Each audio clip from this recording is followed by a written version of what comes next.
Okay guys, in this video I'm going to talk a little bit about the nature of dogs. In general, we tend to think of dogs as our little companions or dogs that we get for either companionship or to work or a combination of the two.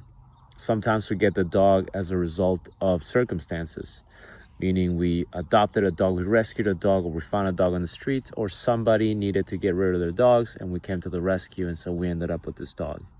Whatever the reason might be, your view on this dog varies depending on whether you are a dog trainer or a pet owner. If you're a dog trainer, you have certain views based on your education and based on your experiences, which can be drastically differ from trainer to trainer. If you are a dog owner, your view might also be influenced by the way you were raised, by the way you had but the relationship that you had with your dogs when you were a kid, or maybe your experience or lack thereof when it comes to this dog. So you're going to form different opinions based on articles, videos, etc. But in general, what a lot of these articles, videos, or your education as a dog trainer or your experience, what a lot of it sometimes gets overlooked is the nature of dogs. And the nature of dogs is the following. They are animals. Okay, they're animals that have a very nice formed, capable brain. This brain, okay, with a very complex nervous system, has the ability to make decisions. Some of these decisions do not align with your desires, regardless of whether this dog is well trained, whether this dog has education or not, regardless of whether this dog loves you or doesn't care about you. Okay, now the whole meaning of love, that could be a complex topic enough, so I'm not going to talk about that.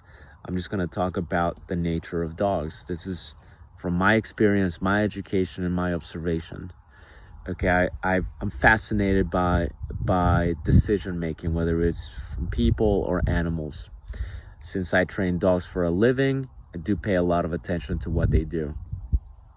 They make decisions regardless of whether they're trained or not.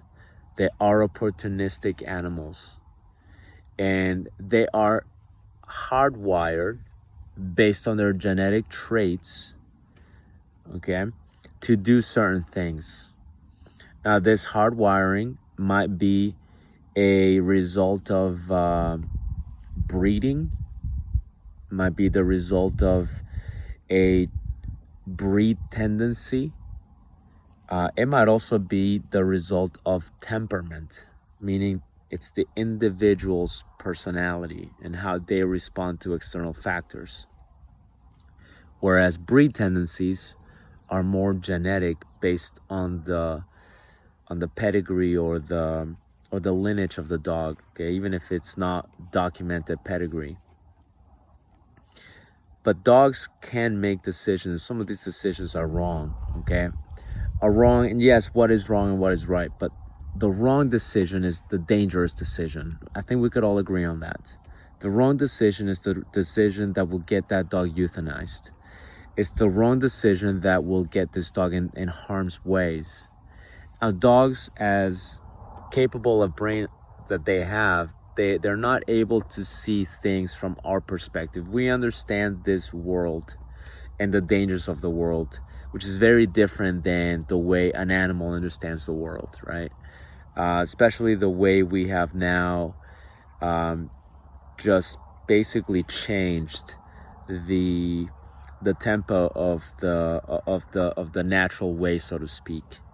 We have roads, we have buses, we have busy streets, we have all kinds of things. We have fences, we have so many things that an animal, okay, a dog, could encounter itself in a dangerous situation if we don't manage that. And you see this with just wild animals. How many times do you see deer on the side of the road? And we don't think much of it. We just go, well, it's just a deer, it's going to get run over. How often do you see carcasses on the road, just roadkill? Now, these are animals that made decisions that made decisions that led them to their peril. Why did it happen? It happened because our world sort of interfere with their world, right? That's what we say. And the animal happened to be too close to the road, made a deadly decision, and now they're dead and possibly have injured somebody else who was driving the vehicle. When we think of our dogs, we don't sometimes think about that. We think to ourselves, they should make the right decision because they're my dog, because they were trained, because they should know better. And now the roadkill example might be extreme, but it's really not that extreme. Just in the past week, I saw 2 dead dogs on the side of the road, not even on the side, one on the side of the road, the other one in the middle of the road. It just ran over, very close to a camper site. So this does happen. Okay, and just so happens that we have an emotional attachment to dogs more so than we tend to have an emotional attachment to deer or other wildlife. So your dog or the dog that you're working with, regardless of the training system that you use, regardless of the videos or articles that you have researched, regardless of your experience when you were a child, regardless of your education as a dog trainer, you have to always remember, at the end of the day, they're animals.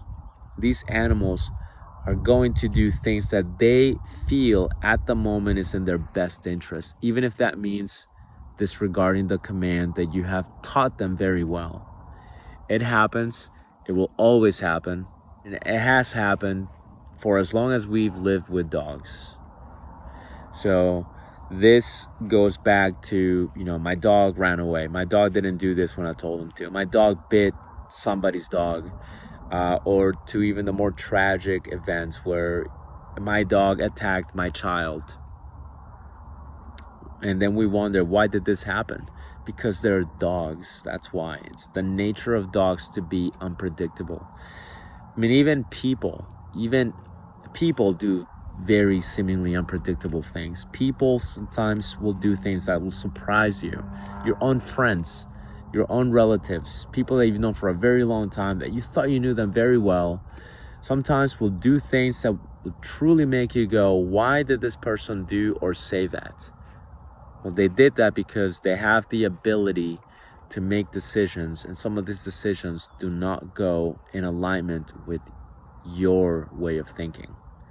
So why would we hold an animal to a higher standard than that when we don't even hold humans to that standard? Why would we hold our animals to a higher standard? It doesn't make sense.